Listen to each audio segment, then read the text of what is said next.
Let's talk about dictionaries in Python. This is a dictionary. Dictionaries map keys to values. In our case, we're mapping the names of each room to their room numbers. Our keys are pink, ocean, and space. Dictionaries are meant to make it easy to look up the value that corresponds to a particular key. We can look up the value for a key by using square brackets. Here we're looking up the value for the key pink, which is room 403. If we wanted to update the value for a key, we can use square brackets along with an equal sign to assign a new value to that key. So here we've assigned the value for the key pink to room 307. What if we wanted to add a new key value pair to our dictionary?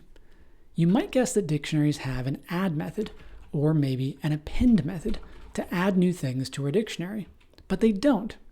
The syntax for adding a new key value pair to our dictionary is actually the same as the syntax for updating the value for an existing key. We use square brackets along with the equal sign. So here we're adding a new key to our dictionary.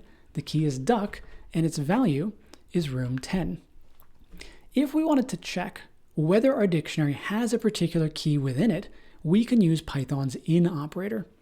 The in operator on dictionaries only checks for the presence of a key. If we give it something that represents a value but not a key, we'll get back false. What would you use a dictionary for in Python? Why not just use a list instead? Lists in Python are typically used for storing items in a particular order. It's common to append new items to the end of a list. And we usually retrieve data from lists by looping over them. Dictionaries, on the other hand, are usually used as a lookup table. The most common action you'll see performed on a dictionary is to look up the value for a particular key. When you need to look up one value based on another in Python, you can use a dictionary as a mapping of key value pairs.